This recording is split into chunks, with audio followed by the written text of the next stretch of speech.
Open up to a woman? Yeah. Never. No, never. When's the last time you think you've opened up to a woman? We don't. Your whole life. Bro, they gonna tell you can't. Because you know why? But it's a trap. Because you know why? I'm trapped like a motherfucker. No, I'm going to tell you why. Because once you do, whenever something go down, they're going to throw it back in your face. That's why. That's real. That's why. That is one bitch-made risk-avoidant cognitive defense mechanism that highlights the fact that a lot of you men are still incompetent when it comes to vetting women and assessing the nuances of female nature that y'all think y'all know so much about. While it's true that you don't open up to 304's casual flings and in situationships, vulnerability breeds intimacy, and intimacy is one of the top predictors of relationship satisfaction. It's required. There are masculine ways in which you can open up to women, and there are masculine ways in which you can frame your fears, failures, and insecurities. But you fellas with this mentality simply don't know how to do that, do it too quickly, or you do it with the wrong woman. What you're actually not supposed to do is emotionally dump on her, lay around in your misery too long, or come off as defeated and not have a solution ready and available. The fuck happened to stoicism in men? Running around scared to share a couple of adversities y'all have experienced and overcame? She's not gonna lose attraction and respect if she love you. And if she do use it against you, go cry in the car, then kick her ass to the curb. Sensational.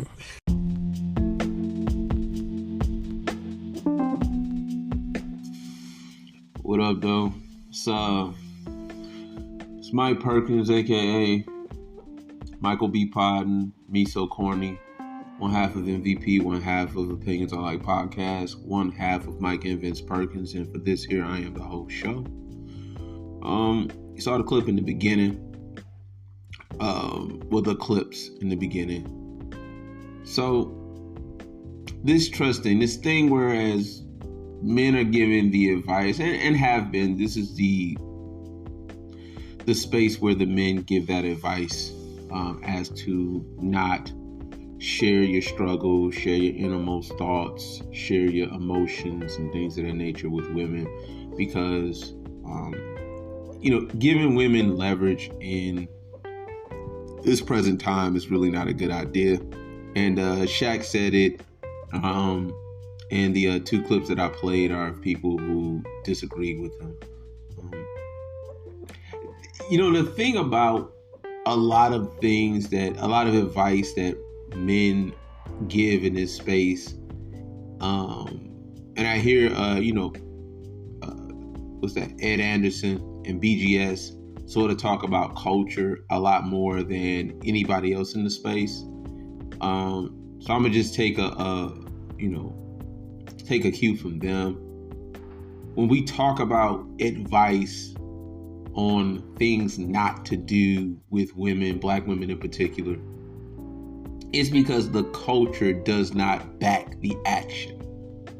So a lot of people who are against the contract of marriage, not necessarily the idea of being in a committed relationship, the people who are against that are against the contract because the contract is not backed by culture.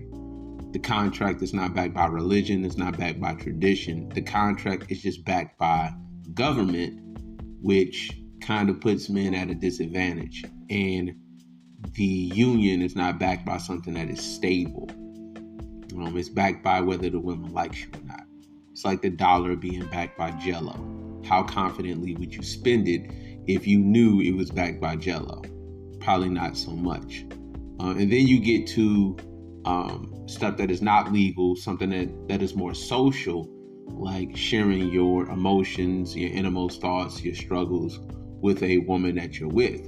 And again, the culture kind of doesn't support that. And coming from a guy like Shaq, I can understand why he would say that specifically, because if you think about it, the culture kind of supports women telling his innermost secrets. So that if he's dating a woman and there's TMZ, there's Basketball Wives, there's Instagram and going viral and things of that nature, there's a lot of things that support this woman telling all of your secrets and all of your struggles and your innermost and your emotions, that time when you cried or whatever. It's a lot of things that support that. Women are getting book deals based on telling everybody's secrets.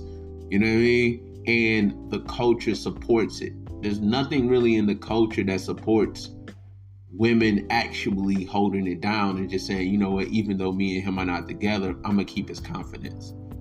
There's nothing in the culture that supports that.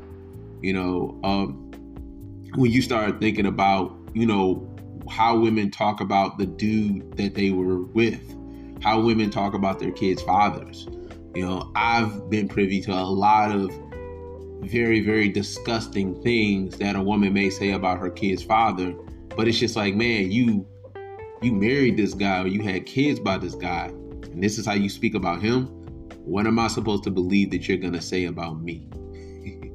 And the culture supports it. It's just like the culture doesn't support nuclear families. The culture supports strong, independent Black woman. The culture supports single mom. The culture supports LGBTQ. None of that stuff says anything about nuclear family. Shout out to Dirty Folks. Black is for, women, gays, and felons. That's what it supports. It supports that idea.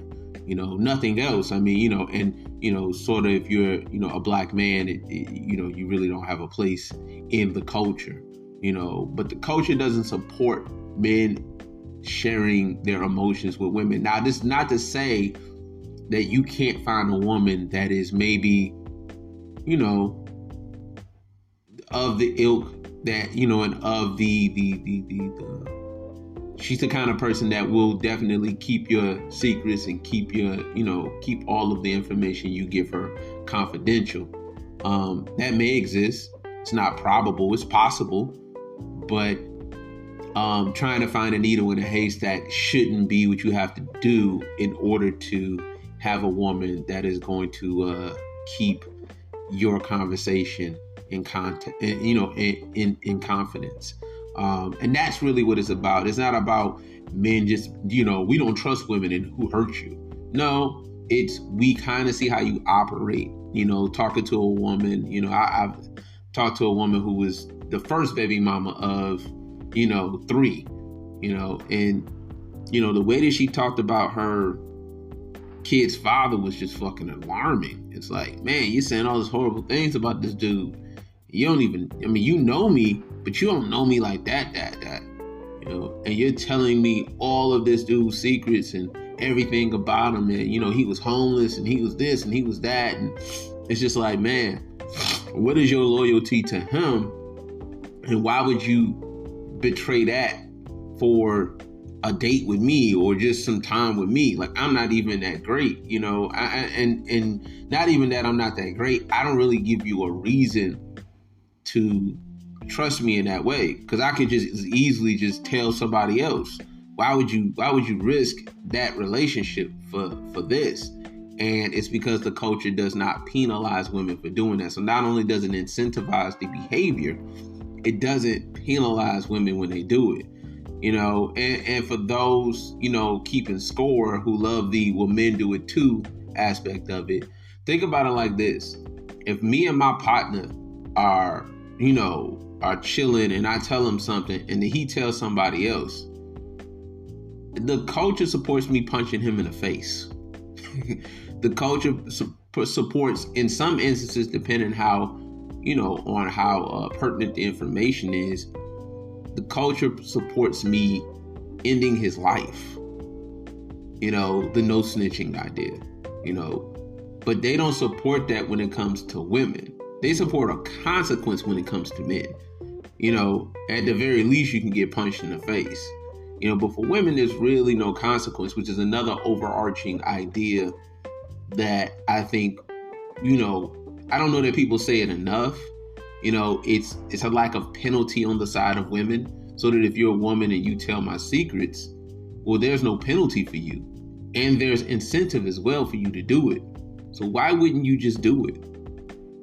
All of these women that are on these, Love and Hip Hop shows, and all of the women that are on these, Basketball Wives and all that whole sector of content is based on women telling niggas secrets. That's the culture we've created. You know what I mean? And especially you got a guy like Shaq, who Shawnee is the creator of Basketball Wives. He's not wrong. He's very much right, because his ex-wife makes a living on women telling men secrets. None of these women are famous. They're only famous because they were fucking a basketball player. A lot of them aren't even real basketball wives. They're just, basketball baby mamas. A basketball used to be with a nigga bitches, but they make money off of telling people secrets, and we support it. The culture supports that. So the culture supports women telling men's, secrets and, in most vulnerable moments. So being vulnerable with a woman, it's not just because, you don't trust women. It's because ultimately the culture doesn't support it. When the culture starts supporting it, i.e. the women start enacting some kind of consequence for women being, loose with the lips, then you may get something different. But until then, man, Shaq is right. Shaq is right, and not to say that Shaq is right, because Shaq didn't obviously get that out of the sky. I think that Shaq has shown to be a little, I don't like the word simpish, but, simp, but, a little simpish at times, but on this one in particular, he got it right. I'm pretty sure he got the information on this side of things. And, don't go sharing your innermost, vulnerable moments with a woman. It's not really necessary. I mean, I'm sure we've all gotten burnt in that sense, whereas you hear your business out here in the streets. She will tell the next nigga because the culture again supports it, and even if she doesn't, just assume she did and kind of move on, because that's just how the game goes. But I'm gonna get out of here, man. I appreciate all the love. I appreciate all the support. Make sure that you subscribe if you're not subscribed. Give it a like, and that'll be my time. It's Mike Perkins, and I'm out.